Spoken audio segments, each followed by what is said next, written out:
बंदा ये बिंदास है चॅनल लाईक करा, सबस्क्राइब करा आणि नोटिफिकेशनसाठी बेल आयकॉनवर क्लिक करा।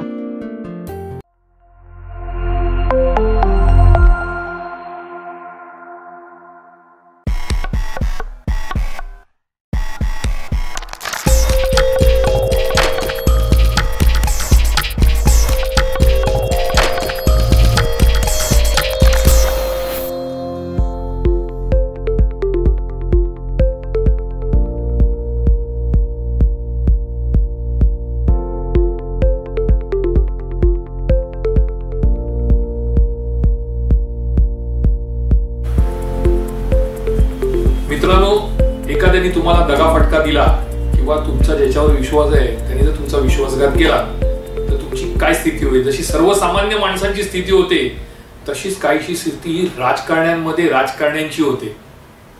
तशीच काहीशी गोष्ट मनसे अध्यक्ष राज ठाकरे यांच्या बाबतीत आहे। गेल्या 2014 पासून ते आतापर्यंत गेल्या 10 वर्षांमध्ये म्हणा किंवा 15 वर्षात मनसे अध्यक्ष राज ठाकरे यांनी अनेक पराभव पचवले, अनेक धक्के पचवले, पण तरी देखील चट्टान की तरह जो खड़ा रहता है उसको राज ठाकरे कहते हैं। नमस्कार, मी अमित जोशी, आय लव्ह गोरेगाव बंदा ये बिंदासाईच्या माध्यमातून आज रविवार तुमच्या समोर आलोय। निवडणुका तोंडावर आलेल्या आहेत। येत्या 2-3 दिवसात कदाचित बिगुल वाजेल किंवा वाजलंही असेल, परंतु आता प्रश्न असा आहे की महाराष्ट्राच्या राजकारणामध्ये मनसेचं काय होणार?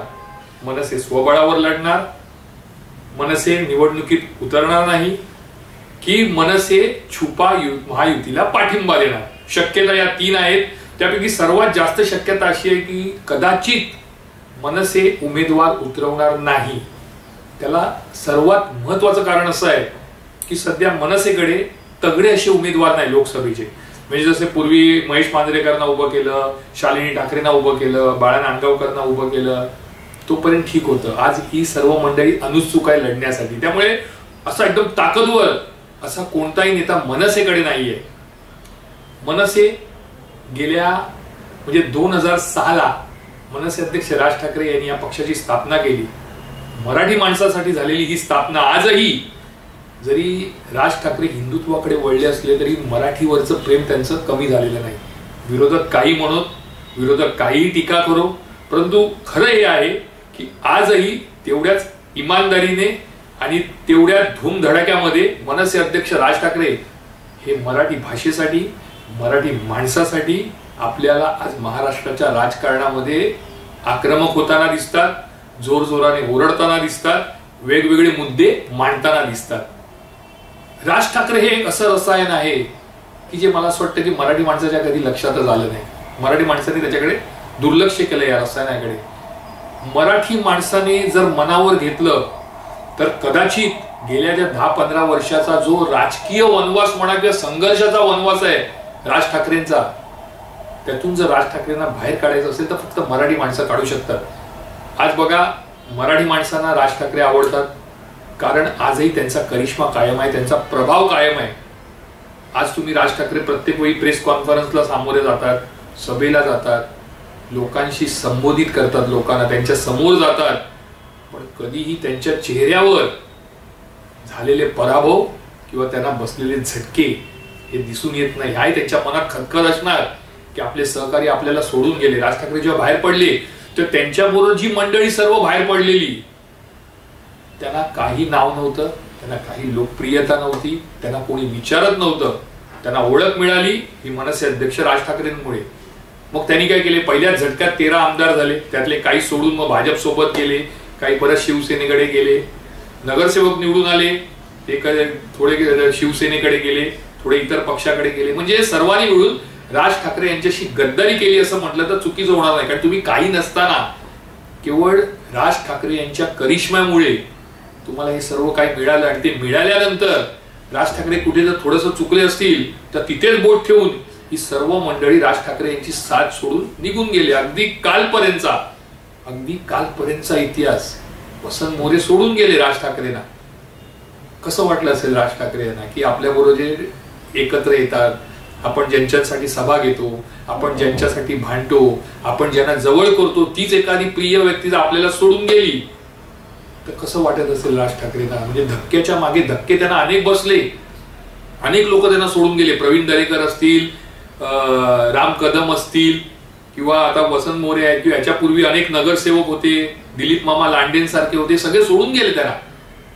कसा त्यांना म्हणजे त्यावेळी त्यांची परिस्थिती मानसिक काय झाली असती, पण तरी देखील त्यांनी ते धक्के सहन केले आणि आजही तेवढ्याच ताकदीने ते उभे आहेत. त्याचं सगळ्यात चांगलं उदाहरण म्हणजे ते काय सांगतात, 2 गेले 4 गेले मला फरक पडत नाही, 2 गेले तर 2 लाख उभे करण्याची ताकद माझ्यामध्ये आहे. म्हणजे आज त्यांनाही माहिती आहे की आपली जी काही ताकद आहे, आपला जो काही करिश्मा आहे, आपण ज्या मजबूतीने उभे आहोत त्याच्या मागे ही नेते मंडळी किंवा पदाधिकारी नाही तर कार्यकर्ते आहेत. कारण कार्यकर्त्यांनी राज ठाकरेंची कधीच साथ सोडली नाही. आजही बघाल तर हेच कार्यकर्ते मोठ्या संख्येने आणि मोठ्या जोमाने मनसे अध्यक्ष राज ठाकरे यांच्या मागे उभे आहेत. त्यामुळेच ते इतके धक्के पचवत आहेत. आता पराभव 2014 पासून ते सतत पराभव पाहत आहेत. 2014ला विधानसभेला त्यांचा एकच आमदार निवडून आला, 2019ला पण एकच आमदार निवडून आला.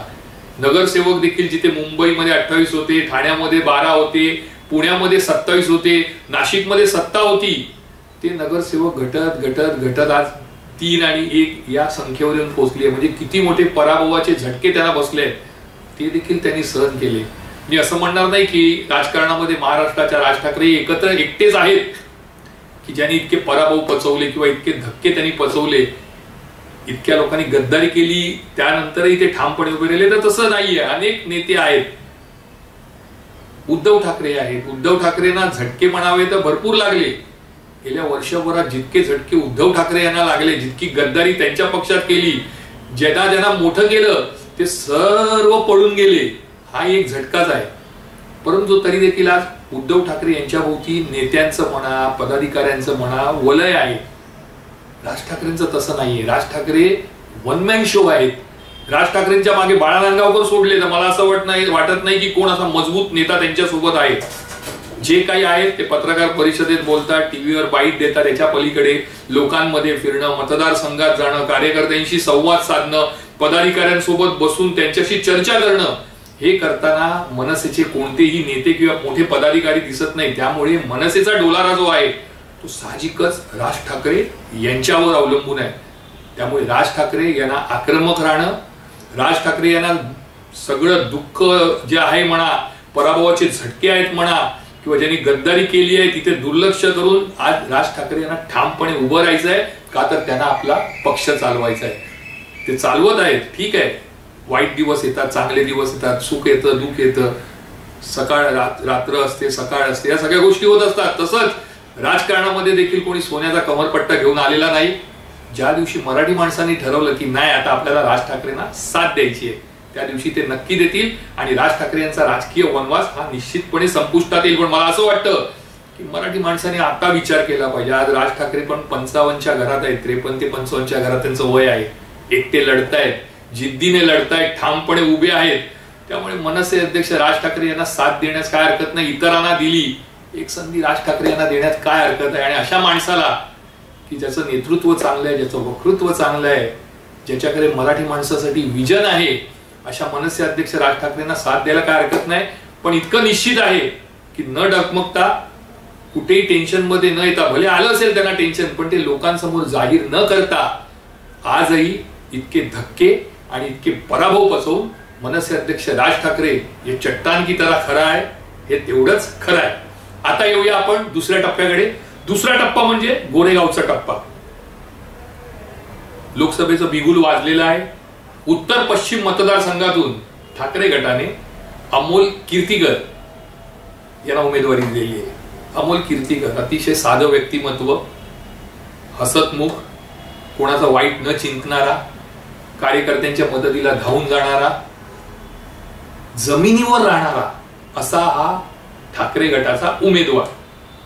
कोणी किती म्हणेल, काही म्हणेल, पण मला असं वाटतं की आजच्या तारखेला उत्तर पश्चिम मध्ये अमोल कीर्तीकर यांचं पारडं जड आहे. मी दोन्ही बाजूनी सांगतो. शिंदे गटातून कोण उमेदवार येणार अजून माहित नाही. कदाचित तिथे भाजप दावा सांगेल. भाजपने जर दावा सांगितला तर सर्वात पहिलं नाव येणार अमित साटम यांचं. अगदीच त्यांचं नाव मागे पडलं तर विद्या ठाकूर यांचं येऊ शकतं. पण अमोल कीर्तीकर हे युवा नेतृत्व आहे आणि लोकांना हल्ली युवा नेतृत्व हवं असतं. त्यातच त्यांनी कामं बरीच केलेली आहेत.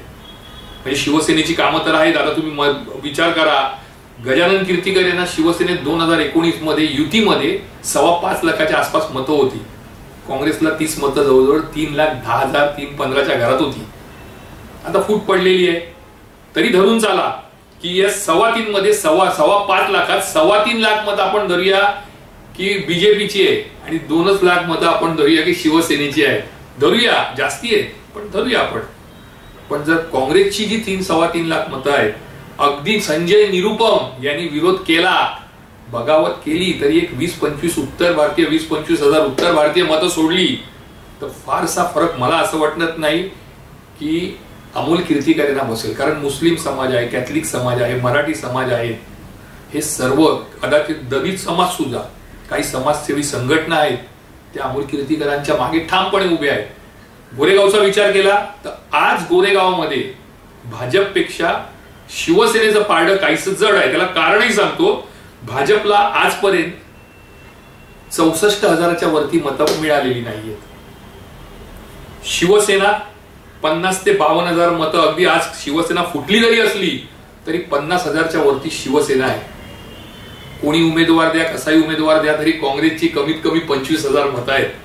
त्यामुळे जर त्या सर्वात सरासरीचा विचार केला, काँग्रेस, शरद पवारांची राष्ट्रवादी आणि ठाकरे गट हे जर एकत्र आले, एक दिलाने काम केलं, इमानदारीने काम केलं, आपला उमेदवार निवडून आणायचा असा विचार करून जर काम केलं तर गोरेगावात देखील निश्चितपणे अमोल कीर्तीकर यांना आघाडी मिळणार हे 100%. दुसरी गोष्ट, अमोल कीर्तीकर यांनी केलेली कामं, अमोल कीर्तीकर यांनी गेल्या 3 वर्षात पूर्ण पाय पसरले गोरेगाव पूर्व आणि पश्चिमेकडे. त्यामुळे त्याचा फायदा त्यांना होणार. अनेक लोकांशी त्यांचे संवाद आहेत, अनेकांशी त्यांचा चांगला संपर्क आहे, जनसंपर्क दांडगा आहे. अनेक छोट्या छोट्या विभागांमध्ये, झोपडपट्टी असो, चाळी असो, सोसायटी असो, तिथे त्यांनी पैसा खर्च केलेला आहे, तिथे त्यांनी आपला वेळ दिलेला आहे, लोकांशी संपर्क वाढवलेला आहे.